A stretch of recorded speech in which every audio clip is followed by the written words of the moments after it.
Thank you, Mr. Chairman. I'll try to land this plane within my time. I want to tell you briefly how I see the world and invite you to tell me if I'm wrong. I think President Xi and President Putin and the Ayatollah in Iran are working together.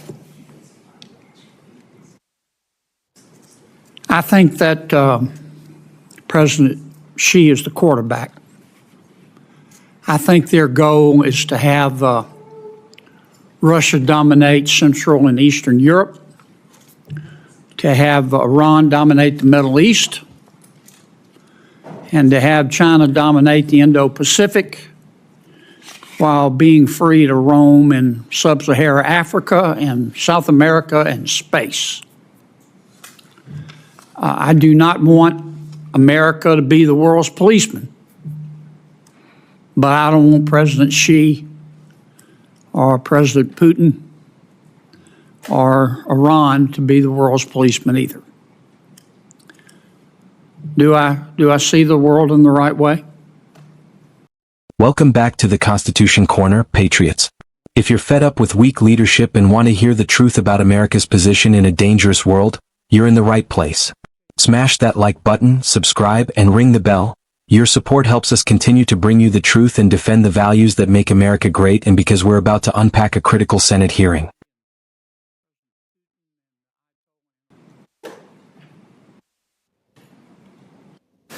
I would tell you, Senator, that we are seeing them. I don't know specifically what their ambitions are, but we do see them working together and doing some of those things against our interest. General, I need you to, both of you fine gentlemen, look us in the eye and tell us what you think.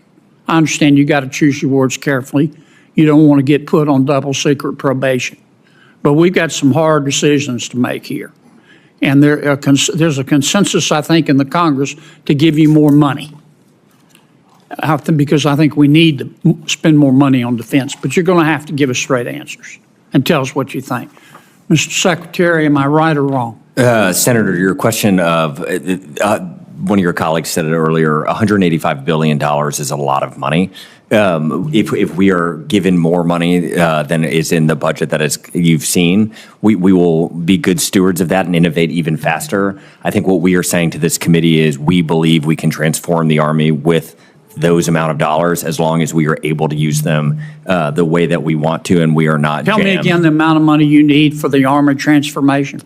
We can use our current budget and transform the Army as long as we're able to spend it the way that we believe is right. How much money do you think we need to spend as a country to maintain or either, depending on your perspective, reach parity with China?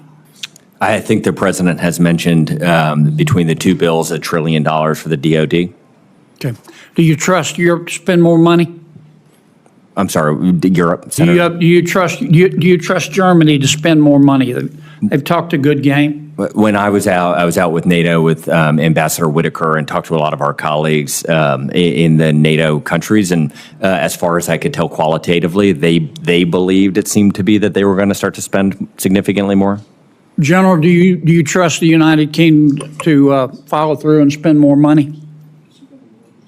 All I've gotten, Senator, is what they said that they were going to do with their new defense review, that they said that they were going to raise, their spending on defense.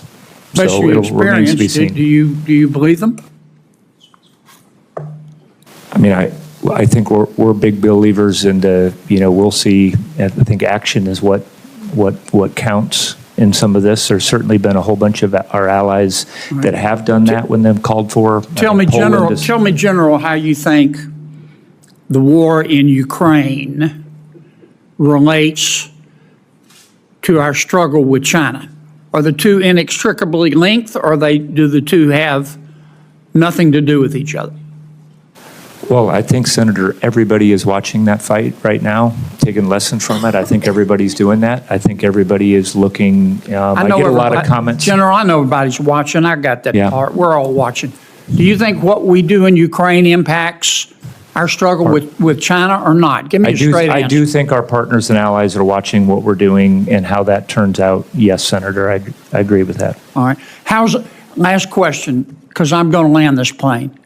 How's our recruiting coming? We're dominating recruiting and retention. Why is it better? That we made some structural changes and the return to a focus on lethality among our leadership. What structural changes did you make? We created a future soldiers prep program that gets soldiers or future soldiers who are right on the edge and helps get them a little bit more training before they join. And then there were problems with when we transitioned over to digital medical records. We were catching things when kids were younger, and we didn't have in place the mechanisms to get those waivers, and we have improved there dramatically. Thank you, gentlemen. Thank you, Mr. Chairman. Senator Kennedy dropped a bombshell telling civilian and military leaders, "I want to know if I see the world right." He asked, "Are Xi, Putin, and Iran working together?" He described Xi as the quarterback, aiming to dominate Indo-Pacific, Russia and Eastern Europe, Iran and the Middle East, and all of them exerting influence in Africa, South America, and even space. And you know what? That's exactly what intelligence agencies are warning us about. A loose but growing axis of upheaval between China, Russia, Iran, and even North Korea. They're sharing drone tech, coordinating nuclear ambitions, and helping each other evade sanctions. WSJ.com. Kennedy pressed the secretary, "Do we need a lot more defense spending?" The secretary answered, "If you give us more money, we'll use it wisely. We can transform the army with just the right resources." That transformation is widely supported in Congress. Some even propose up to $1 trillion for DoD budgets. Then there was the trust question. Do we trust NATO allies, Germany, the UK, to step up? They say yes, but the proof will come in action, not promises. Military leaders admit action is what counts. Kennedy also asked, "Is what we do in Ukraine connected to our strategy against China?" The general said yes. The world is watching how America leads, including our partners in Asia. Finally, on recruiting and retention, they've reversed the decline by adding a future soldiers prep program and improving digital benefits delivery, getting obligations right, improving training, and focusing on lethality. My honest patriot take. Folks, this hearing lays out the stakes clearly. The world's most dangerous authoritarian regimes are moving closer, economically, militarily, diplomatically. They're not waiting on us to react, they're acting now. We must match that aggression with American strength, resolve, and leadership. We deserve honest answers in Washington. $185 billion in defense? Not a blank check. We need transformation backed by transparency. We need modern tanks, munitions, AI, missile defense, and yes, $1 trillion strategy to deter global threats. Europe is talking a big game, but we need to see them deliver, not just hear press releases. And our military leaders are ready, they just need the tools. This isn't warmongering. This is sensible leadership. If we cede global influence, we'll invite tyranny to define our future. America was founded to stand tall. It's time we step up again. Hit like if you agree, and don't forget to subscribe to the Constitution Corner. We're the voice of alert patriots who refuse to be silent in the age of global threats. Stay vigilant, stay informed, and as always, stay free.